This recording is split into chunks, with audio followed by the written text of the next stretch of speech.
Bon Thomas, ça va? Ça va Claude et toi? Bon, cette journée de pêche hier, Ouais, un petit peu difficile sur la Dordogne. C'est difficile, ouais, qu'est-ce que ça trouvait difficile? un petit peu compliqué, mais c'était plus l'approche, si tu veux, sur des distances de shoot où j'étais un petit peu bloqué, tu vois, j'avais pas trop de débattement arrière sur la canne à deux mains, et c'est vrai que j'avais du mal à atteindre certaines distances en fait. Il y a un sujet très important, c'est le propulseur qui est la soie. Donc ta soie n'était pas du tout adaptée, donc tu m'as parlé d'une WF7.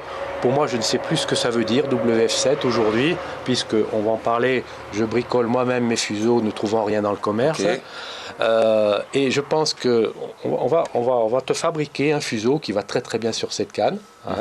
Et je pense qu'à partir du moment où tu vas avoir cet équilibre du fuseau et du running line, tu vas largement améliorer tes tirs. D'accord. Si tu veux, on se rend compte qu'aujourd'hui, ça fait déjà presque 20 ans que je l'ai écrit, que je le dis, on a un choix de soie, de propulseur pour les cannes à mouche qui est complètement obsolète en termes dimensionnels, numérotation.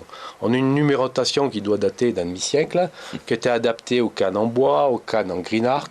Aujourd'hui, on a des cannes beaucoup plus puissantes, beaucoup plus rapides. On mélange aussi les numérotations entre les cannes à une main, les cannes à deux mains. Enfin, en deux mots, commercialement, le pêcheur ne s'y retrouve pas et bon nombre de moucheurs de notre trempe se retrouvent avec des paquets de vieilles soies dans leur placard qui ne servent à rien par rapport au poids, par rapport à la puissance de leur canne. Pourquoi c'est obsolète ces numéros de soie et tout? Parce qu'on est dans un flou commercial et on est surtout dans un marché porté par la canne à une main. Dans une canne à une main, tu as systématiquement un effet cinétique du poids de la soie et de la vitesse qui fait qu'on peut s'adapter d'un numéro à un autre. On peut passer d'un fuseau de 8 grammes à un fuseau de 12 grammes sans trop de problèmes, en diminuant la vitesse ou en l'augmentant inversement. Sur une canne à deux mains, c'est complètement différent. Ouais, complètement. Là, il n'y a pas de vitesse ou très peu de vitesse dans la phase levée du fuseau et projection du fuseau. Donc là, on va travailler avec beaucoup plus de précision sur le poids, sur la longueur du fuseau. Ça fait plus d'une vingtaine d'années que je me fabrique les fuseaux. On va en faire un ensemble, on va le regarder selon 3 critères. Voilà. Alors le premier critère, la canne elle est choisie. Tu as acheté une canne qui pour moi va très bien, ton geste va très bien aussi. Donc la canne choisie, il va falloir choisir un moulinet, un ensemble qui t'amène d'abord un équilibre statique. Quand j'entends équilibre statique, c'est ce type d'équilibre. Bon, tu es droitier, ta main droite est ici. Bon, je fais à l'inverse. Déjà, arriver à un équilibre statique. L'équilibre statique se retrouve entre le poids du moulinet et le poids de ton running line. Ça, c'est très très important. Ça veut dire que quand tu vas être en dérive, que ton fuseau va être sorti dehors, tu puisses avoir un équilibre et que surtout s'il y a une touche, même si elle est sensible, ce soit uniquement le moulinet qui encaisse l'énergie, l'attraction, le ferrage. D'accord. Donc ça, c'est important. Deuxième point important, je l'avais déjà énoncé dans un autre tournage avec gobage, c'est le moulinet. Il est nécessaire de choisir un moulinet avec une cage. Pourquoi? Voilà la cage. Ça devient rare. C'est des moulinets, au préalable, ils étaient couramment avec des cages. On les retrouve sans cage, beaucoup. 80% des moulinets aujourd'hui ont plus de cage. C'est très important pour éviter les coincements du running line avec la bobine. Voilà.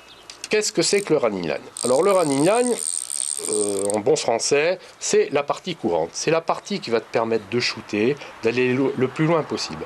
Donc le premier critère pour un bon lancer, c'est d'avoir une glisse et un diamètre de running line le plus optimisé possible. Donc dans nos pêches, on reste dans nos pêches en noyer, dérive aval, voire en sèche, pourquoi pas, au lac, ce qu'on va voir tout à l'heure éventuellement. On reste dans des diamètres conventionnels entre 65 et 75 centièmes. Sur des poids de 15 grammes de fuseau, ce qui est déterminé pour la canne, on va être vraiment à l'optimum autour des 70 centièmes. Si tu montes en poids avec des switches un peu plus costauds sur du 20 à 30 grammes, tu peux monter à 80 centièmes. Mais c'est très important d'avoir un running qui soit en corrélation avec le poids du fuseau et la longueur du fuseau. D'accord. Deuxième point concernant le running, la boucle. La boucle qui va te permettre de rabouter ton fuseau au running line.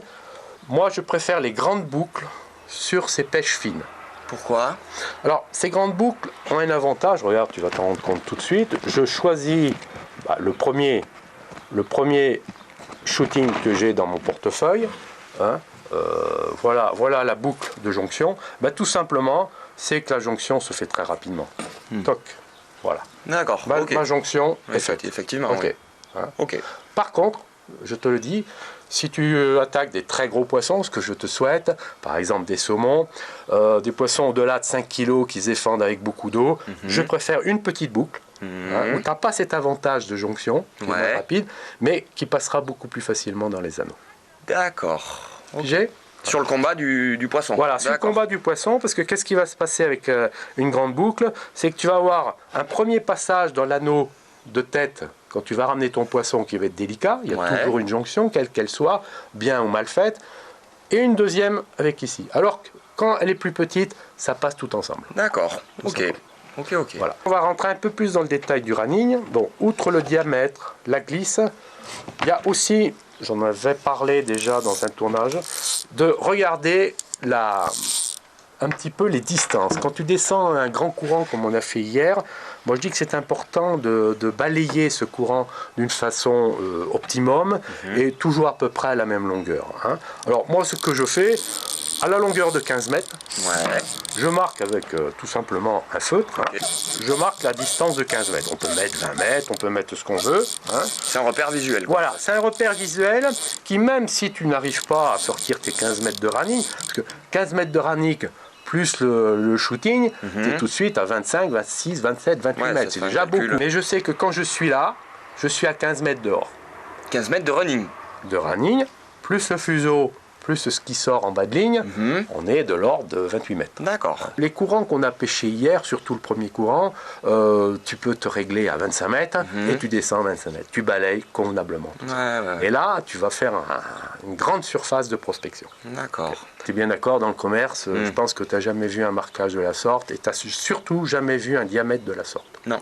Alors, petite précision quand même, il y a à l'envers du décor, c'est que quand tu apprends des running aussi fins, 70 centièmes, enfin celui-là fait 68 centièmes exactement, à un moment donné, si tu lances pas très bien ou qu'il y ait du vent, tu vas avoir des vrilles, tu vas avoir des coques comme ça, obligatoirement.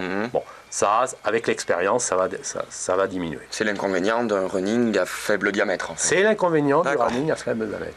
Mais entre un running de ce diamètre et le running que tu as sur une soie équivalente qui va faire au moins 100 centièmes, tu gagnes 5 à 8 mètres. Pas négligeable. Et surtout, parce que le contexte, c'est quand même de poser loin un train de mouche et délicatement, surtout tu vas poser délicatement. Alors, juste avant le fuseau, qui va rester l'élément primordial de notre discussion, on questionne souvent sur quelle bas de ligne vous utilisez pour la noyer. Hein. Moi, c'est systématiquement un tissé plongeant. Systématiquement parce qu'il est très léger, environ 0,5 g sec, et une fois mouillé autour d'1 gramme. Et ça, c'est très important pour le poser en parachute. Hein. Tu as vu hier comment ça se posait, ça se posait parfaitement bien. Les deux mouches arrivent en parachute sur l'eau. Et pour moi, le seul bas de ligne qui arrive à ces performances, c'est tissé. Mis au point par mon ami Guy Plat, entre parenthèses. Hein.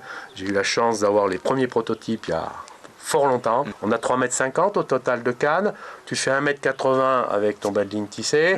Tu rallonges, mettons, avec un 20 centièmes, 22 centièmes, peu importe, au-delà de ta boucle du bas de ligne tissé. Une première potence pour arriver à peu près à une longueur. Voilà, donc on a la canne, on a le moulinet, on a le running. Qu'est-ce qui manque? Le fuseau. Le fuseau. Thomas, tu as vu cette descente en noyer?